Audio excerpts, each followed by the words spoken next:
Menteri Keuangan Purbaya Yudi Sadewa menyatakan dengan tegas untuk meniadakan program pengampunan pajak atau tax amnesty selama masa kepemimpinannya sebagai bendahara negara. Keputusan ini juga memunculkan tantangan baru dalam mendorong kepatuhan pajak.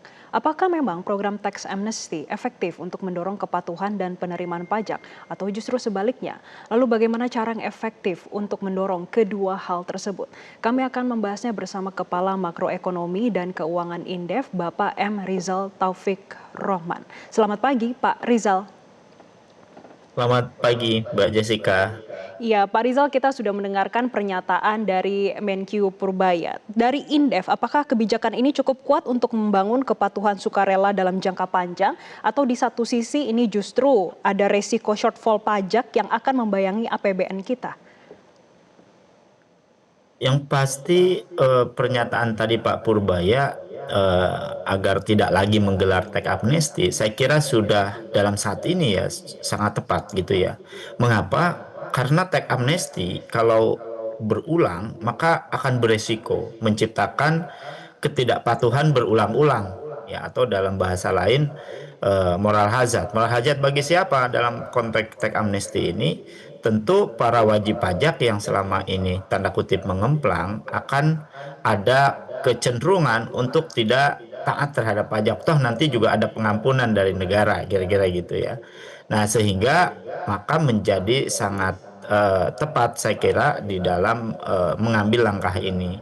Apalagi misalnya teks amnesti itu akan memberikan dorongan terhadap perbaikan usaha ya, dan tentu stimulus lain juga akan mendorong itu. Nah, kalau kemudian wajib pajak ya bisa berpikir lebih baik menunda atau tanda kutip menyembunyikan pajak lalu menunggu pengampunan berikutnya, ini yang tidak diharapkan. Padahal saat ini kita tahu ya tax rasio Indonesia ini masih rendah ya, sekitar 10 sampai 12% PDB, dan jauh di bawah rata-rata negara-negara OECD yang sudah di atas 30% terhadap PDB-nya. Artinya apa? Persoalan utama Indonesia saat ini ya di dalam meningkatkan penerimaan negara atau tax rasio kita adalah bukan kurangnya amnesti, tetapi lemahnya kepatuhan dan sempitnya basis pajak.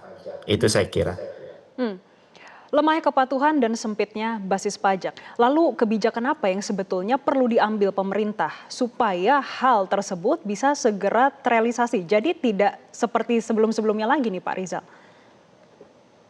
Ya tentu pemerintah perlu memperkuat ya sistem pengawasan berbasis data, kemudian digitalisasi perpajakan yang sekarang sudah dilakukan oleh pemerintah. Katakanlah ada Kortek gitu ya, harusnya itu lebih dioptimalkan. Integrasi NIK dengan NPWP katakanlah, kemudian data perbankan, transaksi digital, hingga kepemilikan aset juga harus dimaksimalkan. Untuk apa? Tentu untuk agar ruang tanda kutip ya moral hazard tadi itu makin sempit. Nah, selain itu tentu pengawasan harus fokus ya pada apa namanya high wealth individual dan juga para pengemplang pajak yang selama ini sangat besar, karena kontribusi terhadap penerimaannya yang masih terkonsentrasi pada kelompok-kelompok wajib pajak tertentu.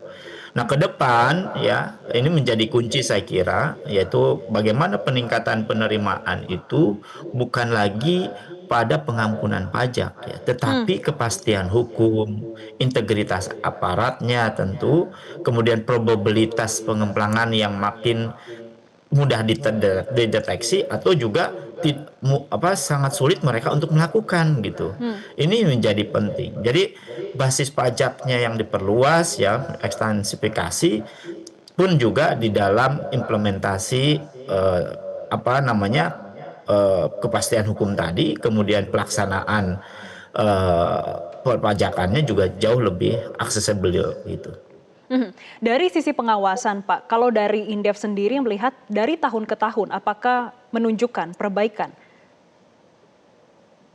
Em, saya kira Kortek memang harapannya kan memperlihatkan itu ya, tetapi Hmm. eh, optimalisasi ya di dalam memberikan manfaat itu menjadi apa namanya banyak catatan. Nah, pemerintah tentu saja mesti terus melakukan upaya inovasi pengawasan ini melalui beberapa instrumen yang notabene tentu mudah gitu ya dan Hmm. juga murah.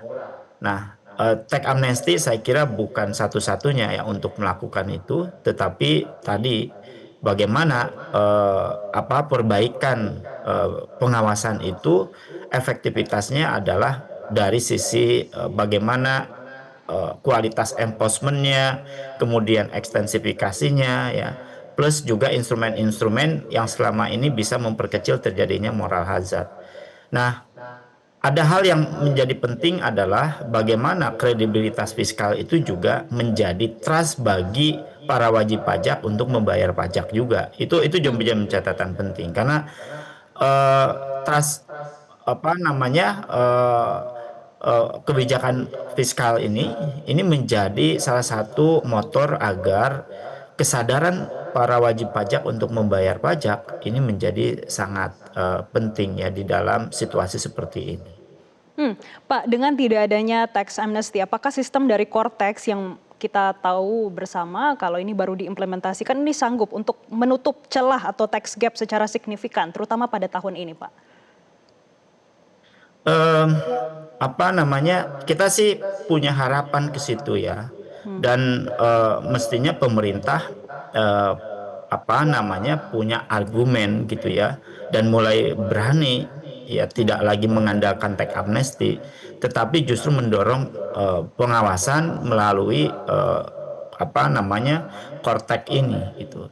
Karena Kortek kan sepemahaman saya di awal adalah dirancang untuk mengubah sistem perpajakan Indonesia yang tadinya fragmented, kemudian manual, kemudian berbasis pelaporan sukarela, menjadi terintegrasi berbasis data real time dan lebih mudah mendeteksi tanda kutip ketidakpatuhan. Katakanlah artinya apa? Pemerintah itu bergeser sebenarnya dari pengampunan bagi yang belum patuh menjadi pengawasan digital yang membuat para pengemplang semakin sulit. Hmm. Nah, kalau kemudian ini dilakukan gitu ya, maka ada logika kebijakan jika Kortek berhasil, maka kualitas mestinya data jadi lebih baik, integrasi antar lembaga menjadi kuat, kemudian juga audit berbasis risiko juga akan jauh lebih efektif. Maka kebutuhan tech amnestinya menjadi semakin kecil. Nah, Hmm. tantangannya adalah apa? Cortex sendiri belum otomatis menyelesaikan masalah ini. Nah, Hmm. sistem secanggih apapun tetap membutuhkan SDM yang punya integritas. Kemudian kualitas data yang valid tentu saja dan clean, kapasitas audit juga yang baik ya, kemudian keamanan cyber juga yang tentu mumpuni, dan yang paling penting adalah bagaimana kepastian hukum yang notabene proporsional dan adil. Nah, kalau tidak, maka digitalisasi hanya mengganti sistem lama Hmm. tanpa benar-benar meningkatkan kepatuhan atau Hmm. produktivitas yang kemudian memperbaiki rasio teks pajak Hmm. kita gitu. Jadi tidak adanya teks amnesti memang sangat terkait dengan bagaimana penggantinya atau mereformasi melalui Kortek ini. Oke, baik. Pak Rizal, kita ketahui bersama ini tidak ada tax amnesty dan pada pagi hari ini saja kita lihat nilai tukar rupiah ini kembali tertekan di level 17.500-an. Kita tahu ini dampaknya terhadap beban pembayaran utang luar negeri dan juga subsidi energi yang ada kemungkinan akan membengkak. Pak, bagaimana Indef melihat resiko terkait dengan fiscal gap yang akan melebar? Apakah ini akan memaksa pemerintah untuk kembali menerbitkan lebih banyak SBN dengan bunga yang tinggi untuk menambal defisit? Gini, ketika rupiah melemah, memang pembayaran utang, terutama bunga dan pokok utangnya juga falas termasuk di situ akan meningkat Hmm. ya. Subsidi energi juga bisa membengkak ya, Hmm. apalagi misalnya karena ada inflation, imported inflation. Kemudian import pangan dan energinya juga naik. Bahkan yield SBN cenderung ikut tertekan. Nah, kalau kemudian kita lihat formasi dari APBN 2026 sendiri, ya, sensitivitas pemerintah menunjukkan setiap pelemahan sekitar katakanlah 100 100 rupiah per US dollar dapat menambah beban fiskalnya kan, tambahan terhadap tambahan negara cukup besar. Artinya jika rupiah tertekan, maka ruang fiskalnya akan menyempit. Nah, kalau kemudian kita lihat bagaimana risiko terbesar ya saat ini, bukan hanya pada sekadar defisit, tapi juga kualitas dari pembiayaan fiskalnya. Bunga utangnya yang kemudian diproyeksikan bisa mendekati lebih dari 600 triliun, tax rasio apalagi yang tadi bicara tax amnesty juga masih rendah Hmm. ya. Eh, Kisaran ya 10 sampai 12%-an ya, masih jauh dari rata-rata OECD. Kemudian rupiah melemah, sementara kebutuhan belanja saat ini apalagi belanja sosial, pangan dan energi terus membengkak. Kalau penerimaan negara tidak diperkuat secara struktural, maka fiskal gap-nya memang potensinya bisa ditutup lewat beberapa. Ya, pertama penambahan utang, dan pemerintah nampaknya akan lebih cepat melakukan penambahan utang gitu ya. Penerbitan SBN lebih besar atau crowding out terhadap sektor swasta gitu. Baik. Tapi sepertinya akan mengambil yang penambahan hutang. Nah, Hmm. ini disinilah sebenarnya Kortek menjadi penting gitu loh, Mbak. Baik. Ya, Kortek menjadi penting.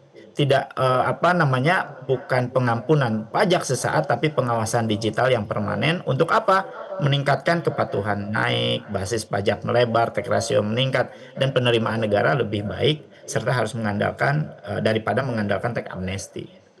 Baik, terima kasih Kepala Makroekonomi dan Keuangan Indef, Bapak M. Rizal Taufik Roman, sudah memberikan insight-nya bagi pemirsa Zona Bisnis Metro TV.